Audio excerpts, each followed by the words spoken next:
Good afternoon, everybody. I am Eugen Pircalabelu. I am a statistics professor here at UC Louvain.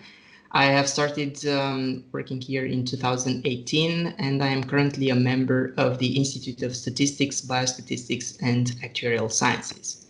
My research fields concern high-dimensional statistics, model selection, graphical models, and the main area of application of my research is towards fMRI data and neurological type of data.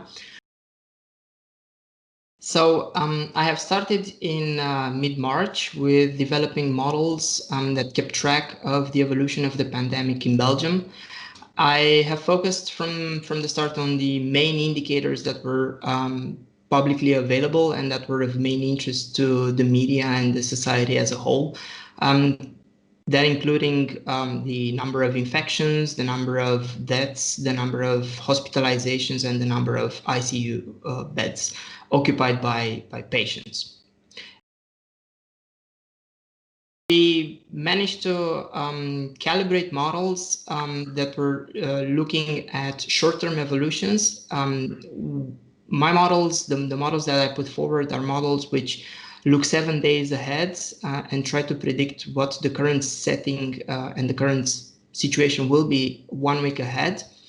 And we managed to have good, reliable models, trustworthy models, and models that have associated with them a certain manageable degree of uncertainty.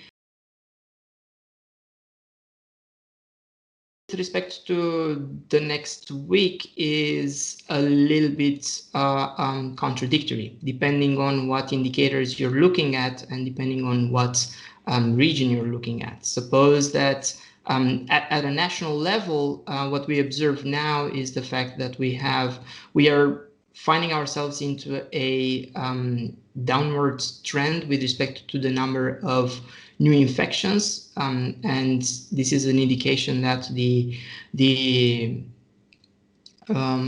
measures that have been placed throughout this period are effective.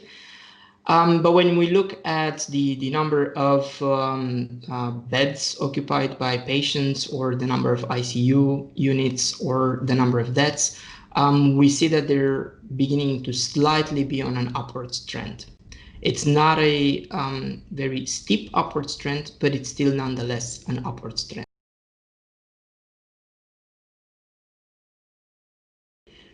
Long-term predictions are, in my scientific opinion, very tricky when it comes to modeling pandemics. There are a lot of factors that need to be taken into account in order to have a reliable model. Every time we have a model, the first question should be, how trustworthy is this model? And there have been a lot of models out there, some better than others, some with relatively pessimistic scenarios. And unfortunately, a lot of these models are relatively simplistic in the sense that they do not capture the complexity of the entire situation that we are facing at a particular moment in time. And due to the fact that the setting can change from one day to the other, you can have interventional effects today in the form of a certain measure, tomorrow or the day after, and these effects are not captured properly by these models. And as such, these models cannot be an accurate description of what's going to happen 1 month ahead.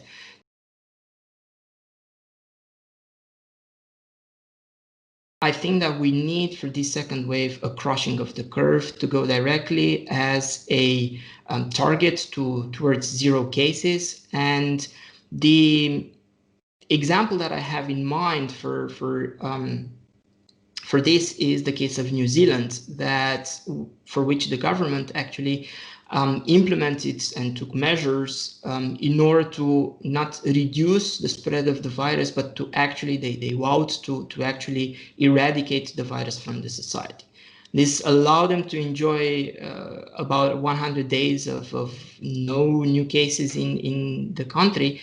And I think that New Zealand is probably the example to follow at this point in time, with crushing the curve and going directly towards zero.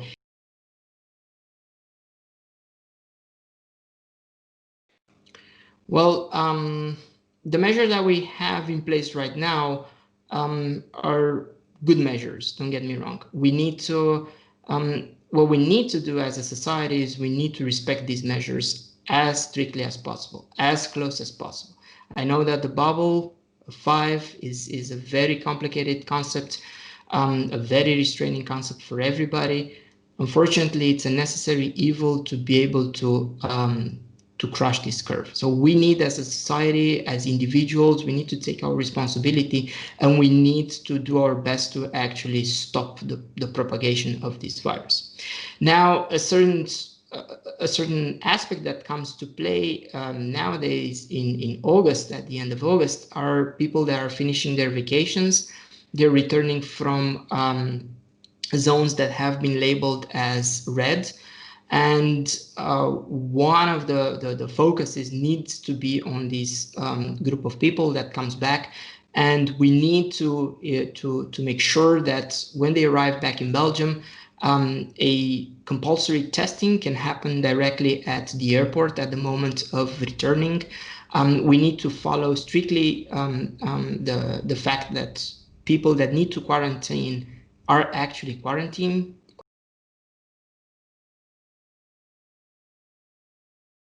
My personal guidelines with respect to this new academic year would be to move as much as possible from the classes that are given face-to-face with the students. Where possible, I am in favor of moving them to online.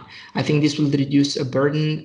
This will reduce unnecessary contact between large groups of students. I'm thinking of auditoria and large classrooms.